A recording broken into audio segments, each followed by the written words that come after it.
I search thrift stores, Goodwills, garage sales, and more for possible treasures. Then I decide whether to purchase or pass. Watch what I do and decide for yourself. Would you buy it? So it was cold winter time, so I had to get some thrifting in. I went to 3 different places, and I found one item that's selling for more than $350. See if you can spot it. This item was a GE, very cool GE vintage sewing machine. Had a great color to it, kind of art deco look. They have a fair amount of vintage stuff here, and so these were, I never saw these before, but they're wood basket or work basket magazines. You know, of course, they got to have some records, and, you know, you're disappointed 99.9% of the time, and was pretty much there. They do have some toys. They have some games. Most of that stuff was newer. Every time I see one of these, I got to press it. Cootie from 1949. Some sewing stuff. Singer. This is to make monograms and stuff like that. This was, again, I don't know if this is pickup sticks or what this is, but they were asking $5 for that bag of wooden sticks. These are American Girl doll. I think they're trading cards at $2 a piece. This was a cool little table. They had a bunch of things in here that were interesting. They had this pedometer for $3. This truck, I don't remember who made that. They had some tokens, which, again, I don't remember where they are from, but they're bright and shiny, so they got my attention. VTech talking Whiz kid. Pretty cool. And then my eyes, I caught this, an Erector Set. Right? Erector 725. I mean, check that out. Remote control, motors. I mean, that's fantastic. This, however, is just plain creepy. But some dolls, games. Again, there's probably some stuff in there that's decent. And on my way to the next place, I saw this. How often do you see a horse and buggy on your way thrifting? So this place is huge. It's organized, it's clean, and it is huge. This is only one floor. There's an entirely different floor. They always have a silent auction. There's like 2 or 3 glass cases. Generally some pretty nice stuff. This is a lot of Beatles stuff, pictures, and there's some records in there and some other kind of, you know, memorabilia.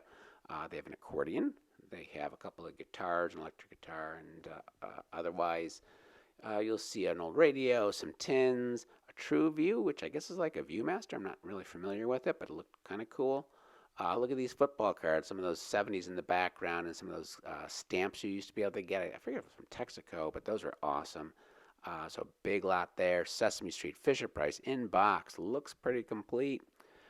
Down here, there's some records, Jerry Lee Lewis, Sun Records, Johnny Cash, a rainbow assortment of Hot Wheels and, you know, Matchbox, I'm sure.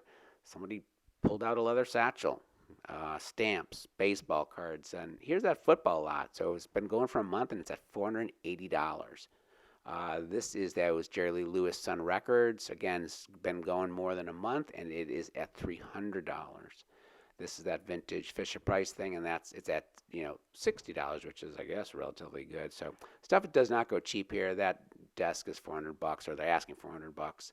This is on my way up to the second floor, and again, you can just see this is, you know, really, really big. Table full of vintage and retro, a lot of glassware and stuff. Stuff I'm not super experienced or familiar with. There's an Elvis mug. There's a Super Bowl mug. I saw this orange bear panda. I don't know. And I was surprised it was made of wood. I think this is a cash machine. It was really nice looking, right? Red, white, super heavy. Some nice trays. Pretty decent condition overall for their age. Starting to get into some toys and games. There's a Pokemon or Pikachu, I think that is. You'll see here there's a model, a boat model that looked kind of interesting. There's also a fake Lego, was a battleship right there. So they have again a lot of stuff. This was a case that had a little Yoda in there. They had that Noah's Ark and $8 for Pac-Man coasters. Some comic books and books of that sort. They do have a room with electronics, some speakers, radios, electric alarm clocks. These Panasonics were going for $30. A bunch of puzzles. And then this is one of those cup sorting things, stacking games that were popular for a while. This is a puzzle that got my attention because, again, it was in that neat kind of canister, going for $3. This is Tomy Snafu, which is a good game, a lot of fun. There's a bunch of different versions of it, and it's selling for about $3, which is within reason. So that's not crazy expensive. Tons of toys, like bins and bins of toys, bags full of assorted stuff. So I mean, you can spend a lot of time there. I don't even know what these things are. They almost seem like they're for homeschooling, and some of it's Bible kind of stuff. This was Transformers of some sort. Super lightweight, felt super cheap, missing 3 wheels, stuffed animals like you wouldn't believe, crates of them, shelves of them, and then again dolls and dolls and dolls. Tons of stuff. I love books that look like this. I want to kind of buy the whole shelf. They have just a certain look to them that I instantly gravitate to. You can see some of them a little bit closer up. Sherlock Holmes, Great Escape, some science fiction-y ones that were kind of neat. Again, paperback. There was 2 Herbie and the Love Bugs ones, which was a great movie, Disney movie back in the days. That was fun. I saw this Astronauts on the Moon, which was a pop-up book from Hallmark. I had this as a kid, and I had to play with it. Whoever had this did not have kids because this was not wrecked. It was in really nice condition. So that was fun to see that again. Driving through the snow. That's a dedicated thrifter, and I ended up in the middle of the tundra, lost and desperate and alone. Or actually, no, you know what? This was the next Goodwill. Sorry about that. So in the middle of nowhere, here's this Goodwill. Smaller, medium size, but the upstairs is closed and stuff like that. But there was a Wii, I think $35. There was a VTech thing right next to it, kind of a VTech computer sort of thing that they have many different versions of. They do have a downstairs where I tend to find more interesting things. Some glassware, some toys you'll see. CDs, videos, DVDs. They had a bunch of VHS tapes, like a lot, and some of them were decent titles. Some of them were actually new, unopened. So I looked at those, and this is a 12-pack, and it says for small business application. So back in the days, bins of records, Pineapple, and this bear, who's that, Corduroy? A couple of VCRs. The one on the bottom kind of looked neat. It was a Sharp. It was $10. Here's some of the toys and games that you can see. And unbelievably, another one of these things. What the heck? Down Cabbage Patch Kid, which they're my nemesis. I never want to buy them, but I sometimes do. Polly Pockets. Little kind of jewelry box, house kind of thing. No little dolls or anything in it. There was an unopened puzzle. There was a Payday. There was a Notability, which is a Guess the Music game there. And then there was a Tech Deck case with nothing in it. And then a 75th anniversary Monopoly. So those are the same things I looked at. And then it was nighttime, and it was beautiful. And I was done thrifting for the day. All right, so here's my stash from the first thrift store. I got this Talking Whiz Kid, so I'll have to check it out and see if it actually works. I think it said that it was, but we'll see about that. I always like these kind of old-fashioned computer-y kind of things. Yeah, see, it does. It says it works. It looks like there's almost like a disc that goes in there. Like a cartridge here. I asked if they had anything, they didn't. Insert card. Oh, jeez. So that's a problem because there's no card. Quick update on the Talking Whiz Kid. You can actually get it to work without the cards. There's a way to enter a code and play most of the games. It's a little too complicated for this video, but I did actually a whole separate video about it. So look for a link to that video in the description below if you're interested. Okay, nail maybe? L. Yes, you are right. Got the pedometer in box, the New Haven pedometer.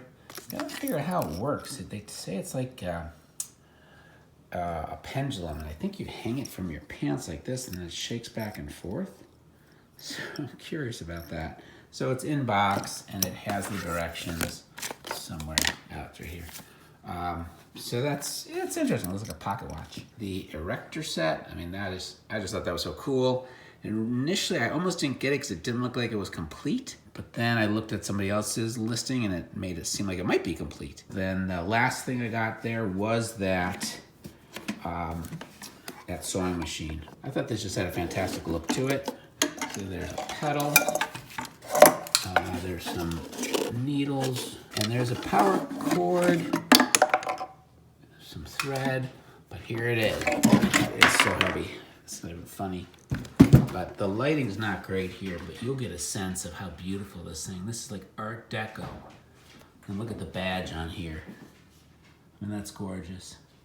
So I got it just because I think it looks fantastic. It's heavy as heck, and it's a bear to, it'll be a bear to ship, but what the heck. Hopefully it'll be worth something.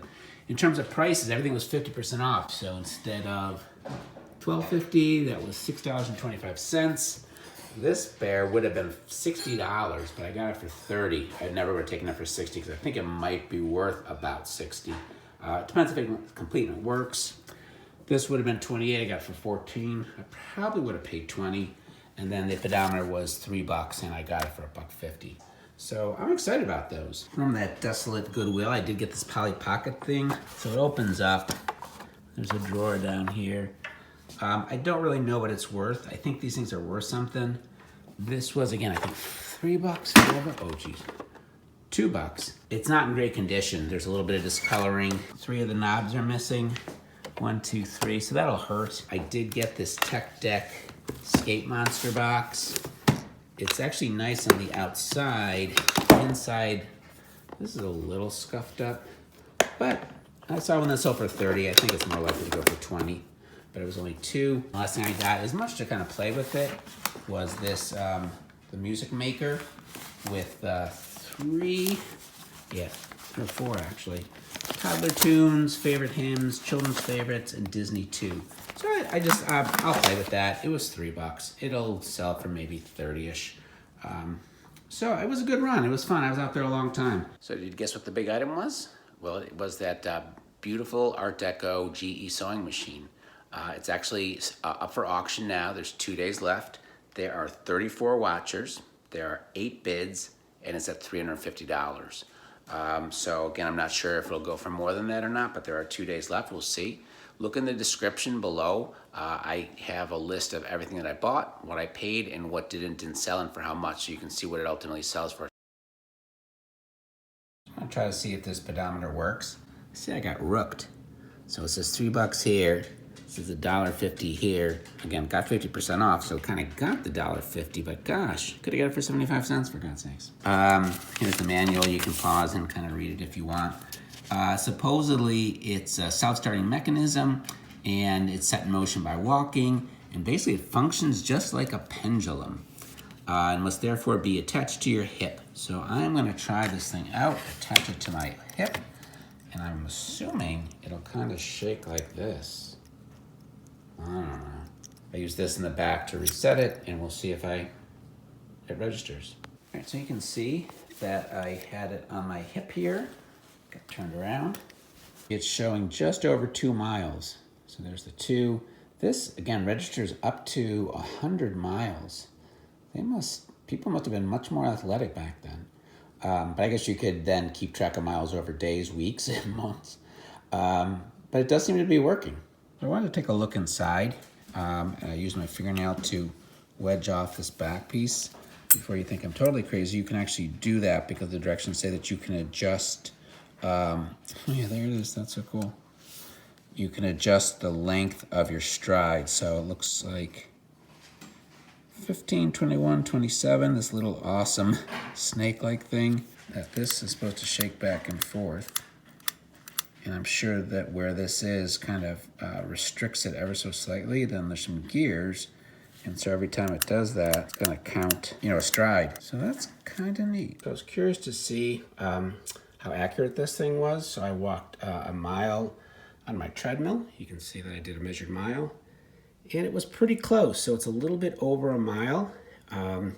Again, I could adjust it using that thing in the back, but that's pretty decent. I was impressed. All right, so you're in for a treat. I'm gonna play you a song on the Music Maker. Hope I don't get a copyright violation. Sweetly, this thing came with a pick. I'm gonna take a crack at Farajaka.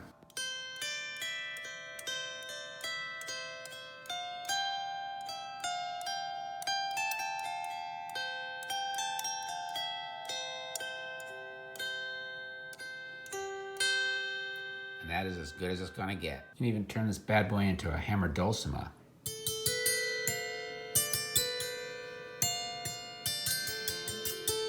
And that is what the professionals use. So I'm not sure why I'm gonna do what I'm about to do.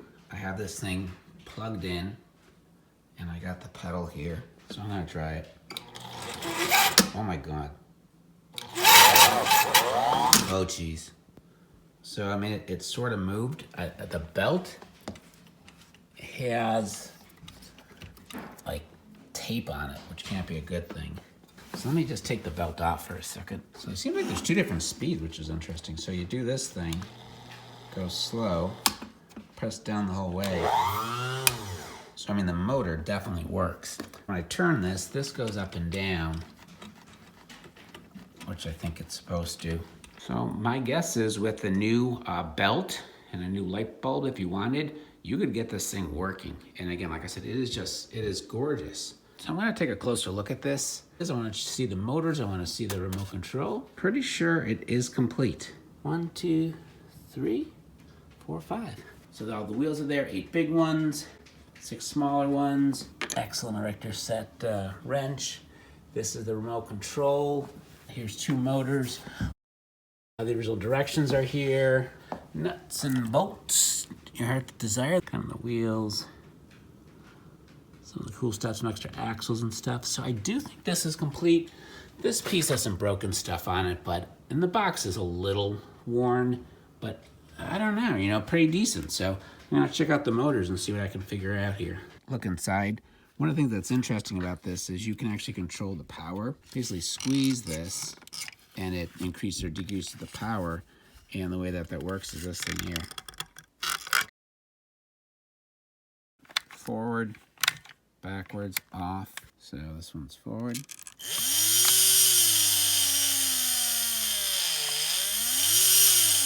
Here's reverse. And you can do both at the same time.